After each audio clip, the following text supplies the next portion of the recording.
Max comes out and there was a dialogue and we discussed it here in great detail, okay? And the biggest confusion that I had and some of the pushback even that I was offering to you guys going into this fight with Ortega was that they were supposed to fight earlier this year, the same night of Cormier versus Stipe, to put that in perspective for you. They didn't fight. They have not fought since. They have not entered any kind of competitions of any kind since. But the night they were originally supposed to fight, Max Holloway was a 2.5 to 1 favorite at the time that the fight was scratched. Nothing happens in between, and Brian Ortega goes into the fight as a 2 to 1 favorite over Max. Great. I'm just wondering why. These are not mythical numbers that are made up. They're made up by you guys. You understand how the odds work. You understand how the lines move. And even if you have a rough idea, I'll just break it down for you real fast. It's whoever you bet on. Whoever you start bringing in the money on, what they like to call the action on, that is what sways the odd, and that is who becomes the favorite or the underdog. So you guys had come up with the conclusion that Ortega was going to beat Max, which I'm completely fine with. Ortega was undefeated. He was a complete stud. He stopped Frankie Edgar. I got no problems there. He was the true #1 contender. There was no part of this that I want to be confused with questioning you guys supporting Brian Ortega. None of that at all. I'm just wondering what you saw, because nothing happened in between. Neither one of them had got out there and fought. Neither one of them had won. Neither one of them had lost. And one thing we know about this business is what a difference a day makes, right? When I came to you guys last Friday, Max Holloway, this is the narrative, was all but done. Possibly his career was over. It was speculated that he would not make the championship weight. It was talked about that he had lost it, that he was dealing with personal problems. Now, as I come to you today, Max Holloway is in the discussion for the pound-for-pound greatest fighter alive. It has been stated on the record by very reputable people that he is the greatest 145-pounder alive. The reason I suggest this for you is just to prove the point of what a difference a day makes in this sport. So many times we'll see a great fighter, and they'll go out there and they'll stumble and they'll fall. They'll skin their knee up a little bit and all of a sudden they get written off. That's just the business. I live in that business. I live in that world. I do that same thing to guys. If I see a bad performance, I will then just think, okay, that's him. He's past it. He can't do it anymore. What I'm suggesting for you guys and what I'm looking for an answer for is that did it happen? From the time that Max was supposed to fight Ortega the first time and he was a 2.5 to 1 favorite to now where he was a 2 to 1 dog, nothing had happened. It was just a narrative that was created that Max was having weight issues, that Max was perhaps having health issues, but we never looked into that. That was never verified. Max had gone, to go back in time, Max had come out, he did one bad interview, and Michael Bisping caught him and said to him, Michael Bisping called him out and said, hey, Max, are you doing okay? Something seems amiss here. Bisping was spot on. I was at home watching the interview. Michael Bisping was looking out for him. Michael Bisping was not making TV gold that night. He was asking a fellow colleague a straight-up question that has happened to be captured on film. Max said as much. He came out publicly and said, Michael Bisping, thank you. Thank you. I was feeling off. You were the first one to call me out on it. That's how this whole thing came about. The reason I retell you guys this story is because I just think that after the fact, it's a very interesting narrative, isn't it? Very interesting. That a week ago, perhaps Max Holloway's career was done, and as I come to you today, he has been stated on record by a number of reputable voices in our industry as the greatest 145-pounder to have ever done it.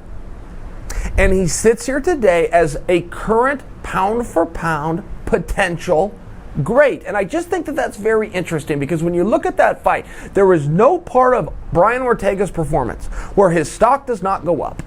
As a commodity, as an entity on the shelf in the retail space that you can choose to go out there and buy or you can choose to pass over, he won in defeat. And he did it because of heart, and he did it because of guts, and he did it because he told us a story in that fight. And the story was, I want it, and I am not willing to go away. I am not willing to bury this. I am not willing to surrender. And that is a very compelling and honorable spot. And the thing with Max Holloway that is so tough for me to see, I just can't see it. He has to remind me of it every time he fights. Is how dynamic he is of a striker. And the reason I say that, he's so effective, he's got that good range. Every time he throws a punch, there's two more coming right behind it. That's a very rare thing, even in boxing. Right? A lot of times we're bored to tears with boxing fights because there's one punch and then there's some footwork and the other guy throws a punch and then sometimes the guy slips it because they're so good in this sport. There's not a lot happening there. Then you get these guys that can bring a pace. They weaponize pace. The first person to weaponize pace in the sport of mixed martial arts was Randy Couture. And you couldn't always see it because of his style in that weight class. But George St. Pierre, who came on right on the heels of Randy Couture, made it very clear to everybody that pace is a weapon. It is an absolute weapon. You know what? I think in fairness, I should also include Frank Shamrock in that. If you guys go back and you watch Frank Shamrock, he was also a guy that was able to do that. But now we're starting to see it more and more. When you watch Max Holloway, he's not coming out like John Jones. He's not coming out like Israel Adesanya, where he's going to throw moves at you you've never seen before. Everything that Max Holloway does, you've seen before. But there's good news and bad news. The good news is he's going to throw a punch. The bad news is there's going to be 400 more coming right behind it. And he's very dynamic in that. He will go to the body. He will hit you in the solar plexus. Then he will come back upstairs, and then he will go back to the body. Then he will come back upstairs. He will also slip a couple of kicks in there, but he's not going to come with spinning roundhouse kicks and jumping Superman punches. He's just not going to do some of these things that some of the more creative guys, John Jones, Israel Adesanya, where these guys would get. Anderson Silva belongs in that category.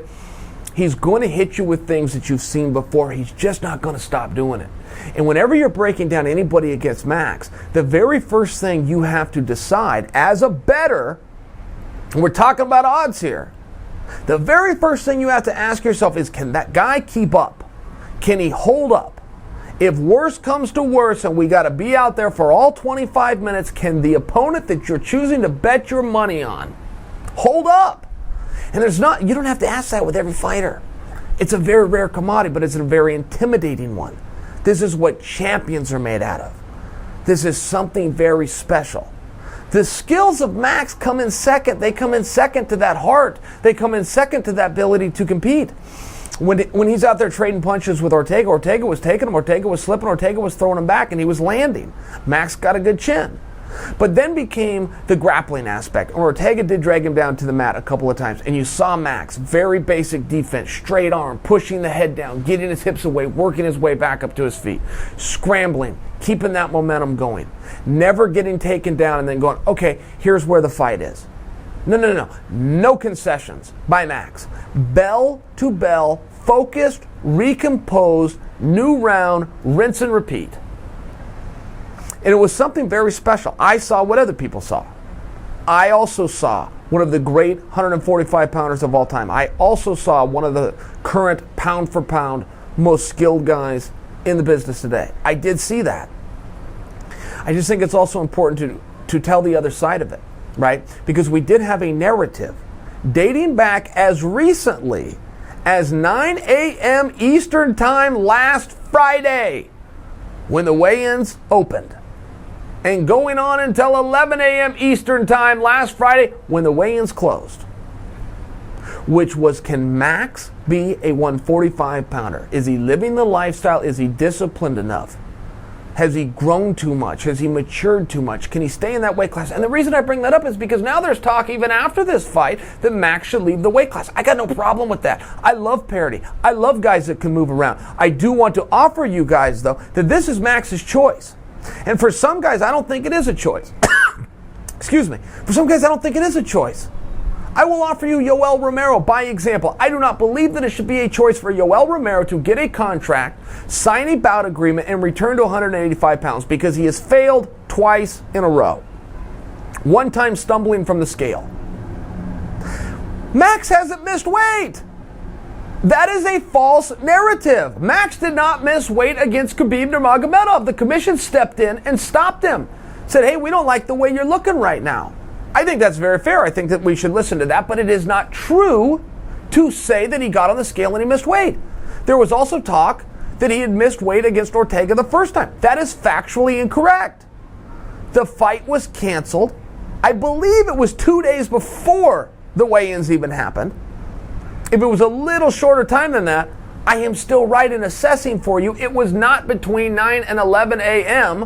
when the scale opens and the sale closes, and therefore it wasn't a missed weight. I bring that up. They're factually incorrect. Some people believe that Daniel Cormier missed weight at the 2008 Olympic Games. You will see those headlines. You could go Google it now, and articles will come up and tell you that that happened. That's not true. That is just simply not the way it happened. Daniel made the weight. After the weigh-in and prior to the competition the next morning, he had kidney failure, which people believed was due to the weight cut. They may be right. I wouldn't argue that. But it's not factually correct to say that he missed the weight. Where am I going with Max? Here's where I'm going. I do think it's Max's choice. I will tell you as a fan, I'm okay either way. I do love the parody of him at 155 pounds. I love that Tony Ferguson called him out. Because when you come back to my initial premise, which was, if you're going to put somebody across from Max before you ever get into the punching and the kicking and the wrestling around and the submissions and the footlocks and all these different techniques that you hear about, you have to ask yourself, can that person hold up? Can they hold up for 25 minutes? And if you want to come to Tony Ferguson, the answer is hell yes, I think so. I only offer you that as one example. I think if you put Max at 155 pounds, you could go any which way you want.